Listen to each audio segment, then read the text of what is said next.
Hey, y'all. Welcome back to Hopped Up Beer Review. It's another fabulous Macro Monday. And today we are drinking Hoegaarden Witbier out of the Brouwerij Hoegaarden, out of Hoegaarden Vlaanderen, Belgium. Thank you for joining us.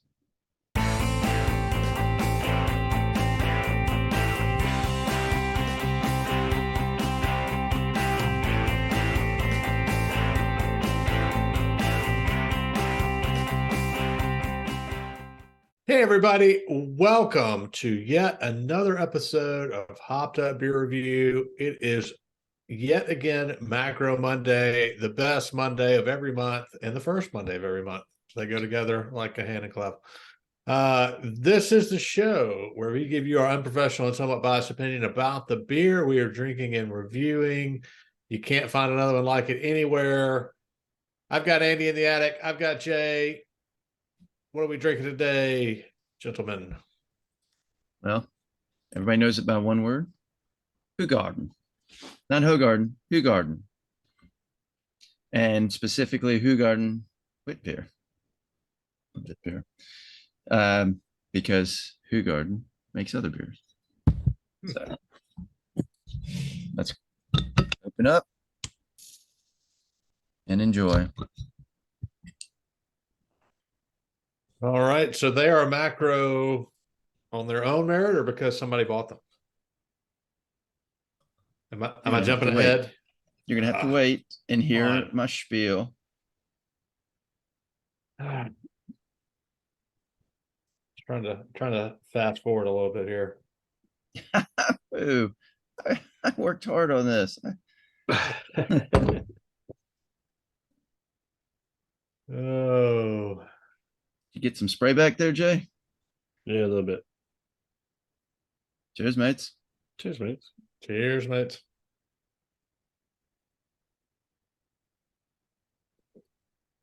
It's been a minute since I've had a Hoegaarden. Well, this is 4.9%, 15 IBUs. It is a Belgian style white ale, wit beer. The wit means white. It is made out of orange peel, coriander, and herbs that were originally, and maybe still to this day, imported from Curacao. So if you're not familiar with your geography, Curacao is an island in the Southern Caribbean, just north of like Venezuela. One of the ABCs. And so this is, they say, the original on the bottle. They say the original Belgian white beer. I know, from the year 1445. So Belgium in 1445, what are they doing getting south, or Southern Caribbean, the northern part of South America, spices and herbs? I'm going to tell you. And at that time, Belgium was actually part of the Netherlands. And so the Curacao was a Dutch colony. And so the trade routes, and they were bringing back things. So almost 600 years ago, these monks in this Belgian village of Hoegaarden, I say village because it was tiny, and it's still pretty small to this day. They were making beer, and they started experimenting because back in the day, the Belgian beers were their wheat beers were more sour tasting. So the monks started experimenting, and they added the orange peel, coriander, and other herbs from Curacao. So that's how they got this. So this was like the revolution of the Belgian wit beer. And so from this one, they all started branching out. So Hoegaarden, it's a small village. Today, it's, well, I'll get to the numbers today.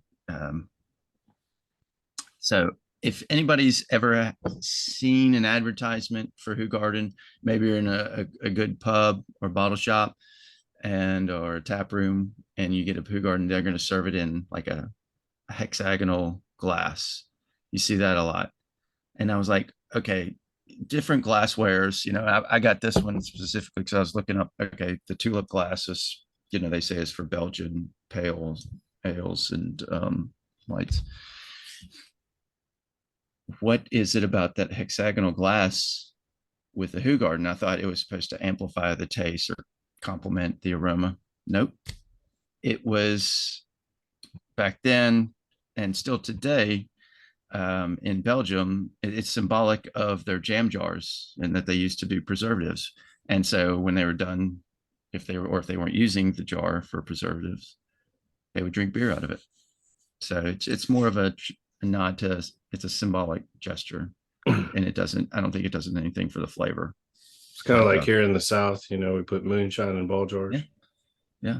Mason jars, ball jars. Mm-hmm. So the Brouwerij Hoegaarden out of Hoegaarden, Vlaanderen, Belgium, started around 1445. Belgian monks. Again, that time Belgium was still part of the Netherlands.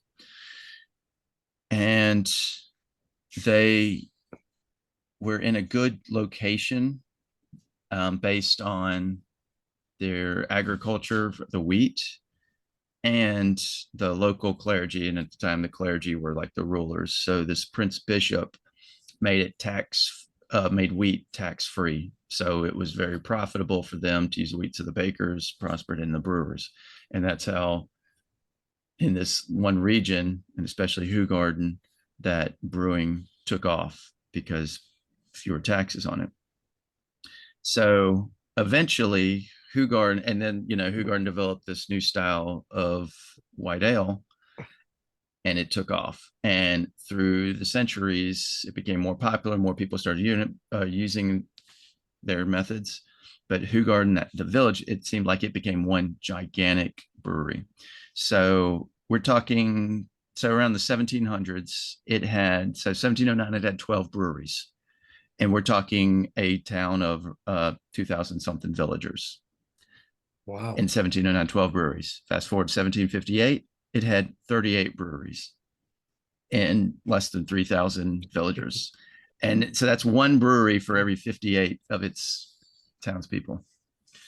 So they were doing great with their brewing. So World War II comes around and they get hit hard. And so a lot of the breweries start going down, and the last of the breweries closed in 1957. So Hoegaarden was actually closed. And then in 1965, this milkman named Pierre, I think Celis started to brew Hoegaarden again based on their ancient, traditional methods that the original Hoegaarden was, their recipe. And by the early 1980s, he had gone international. It had really built it back, and he was getting ready to export it to the U.S. And in 1985, fire destroyed the brewery. Tale as old as time, y'all. Friars and breweries don't mix. We've done that so many times on this show. So who comes into the rescue? Actually, Interbrew, which at the time was the biggest brewery conglomerate, I think, in Europe. They bought them out. And then they've merged with Ambev to become InBev. And then ultimately, what do we know? Anheuser-Busch in InBev, AB InBev. And that's how we are at a Macro Monday, because this is an AB InBev beer. But it's pumping all over the world. And I'll tell you another reason why. Because in 2020, they moved all the Hoegaarden's brewing to India because of the lower cost of labor. Wow. And because of the lower cost of labor, they could reduce the price of Hoegaarden and get it out and get more people to buy it, to be more competitive on the craft beer market. Yeah, so I wonder, been around. You would think part of the makeup and the chemistry of the beer would have changed. Yeah. given that it was being produced in Belgium and using the water from Belgium and some of the local ingredients. I assume you were talking, it's using spices from Curacao. Do they still do that and take those all the way over to India? Or are they using Indian water? Or are they using Belgian Yeah, water? they didn't specify on that point. Maybe they don't want to divulge too much of the secret. Okay. If you look on their label, it's better. It's easier to see on yours, Ben, because these are kind of a light gold. Mhm. The two little symbols, you've got the mash paddle for one, and the other one is the staff of the Prince Bishop, to signify his importance of the area. So cool history. Thank you, Andy. That's how we get Hoegaarden. So I learned a couple things from that in thinking back to some of the other beers we reviewed, and we learned about if you can just find an old beer recipe that was popular back in the day, Yeah, just start making it. You're going to make money. Think about the Shingu, the Brazilian beer where they find this old recipe and now they ship it all over the world. Almost the same here. And then the other is that the original Belgian wheat beer that's now brewed in India, right? yeah. I mean, you don't, I would never, ever think that based on everything that you see here, that this would be brewed in India, right? I mean, does it say it anywhere on the bottle? It still says Hoegaarden, Belgium. So, it didn't say they don't brew anything there, because there's still a place in Belgium where they brew it, but the majority of it is, coming out of a lot of it's coming out of India. So they are still brewing in Hoegaarden. And Hoegaarden today is less than 10,000 people still. But they are pumping out beer out of there too. So it's not like it's shuttered. It's not like, what was it, Pabst, and leaving, Milwaukee, and yeah. So this may not have been specifically out of India, but they are brewing in India now. Yeah, and looking at my bottle, it says, Hoegaarden, Belgium as well. So if it was out of India, that would be I guess, a pretty big misrepresentation. Wonder if, shipping. If the Indian brewery is keeping it more into the Asian and Middle Eastern markets. I'm sure there's not a lot of Middle Eastern beer drinkers, but based on their laws, but maybe down to Australia too. All right. Has anybody not had this one? Well, I haven't. You really have not had a Hoegaarden? I probably had. I've never logged it. I would imagine I've had it at some point in time. So I will start my review. When I first put my nose on it, it reminds me and smells like, this will sound really bad, but beer of my childhood. So, I don't know why, and maybe this is no. It might have been one of these that a memory that I have from some time when my parents had something like this, and I could smell it and smell like beer growing up, or in they drink a lot of Blue Moon or something. Yeah, no, not really. And the taste to me is that same type of taste. I mean, it's reminiscent of beer, just plain old good old beer. It's easy drinking, and as you can see, I mean, I've nearly finished the whole thing, but Andy had a lot of history to cover. I like it. I enjoy it. I think I'm probably going to give it a 7, which would probably be pretty high for a macro. All right. I'll go next because Andy, you talked a lot, and I'm sure our viewer is tired of hearing your voice. So Hoegaarden's one that I had long time ago.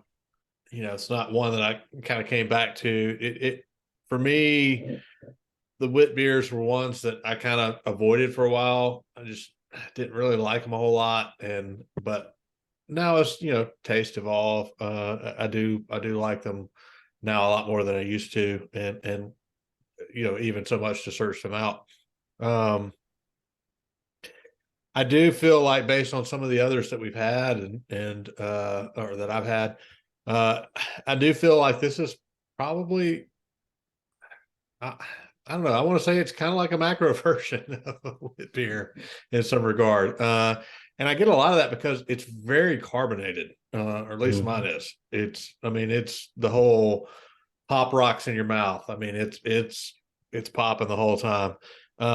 It's very, very light and thin, which, I think is typical for a wit beer, but it's, I don't know. I mean, it's not bad. It's good. I like it. I'll drink it anytime and all the time. So yeah. Can you guess what I'm going to give it? Yeah, no, I'll drink it I have all the no time. idea. Here, there, yeah. I like to keep everybody guessing.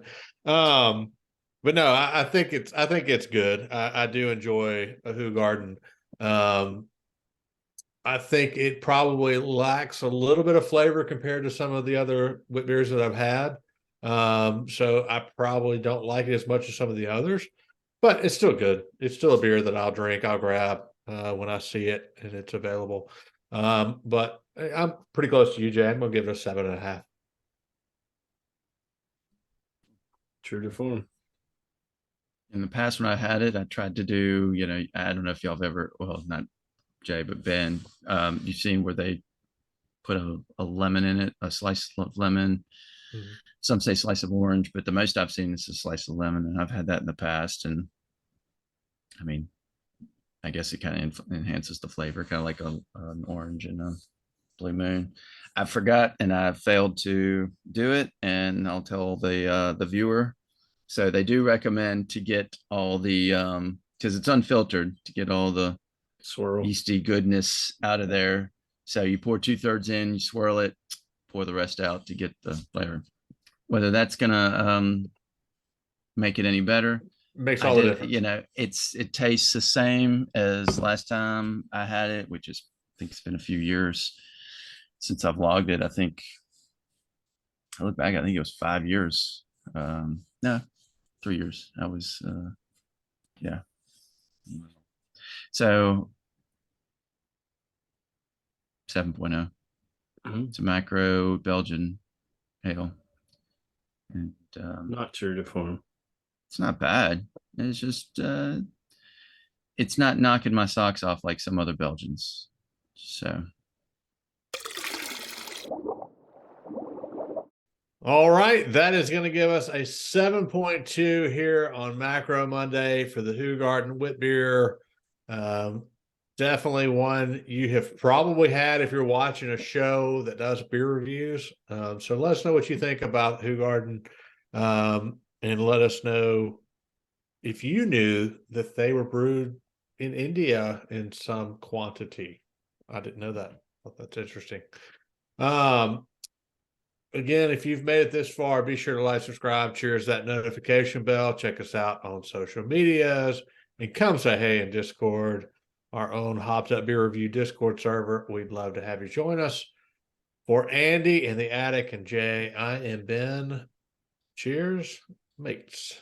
Cheers, mate. Happy Macro Monday.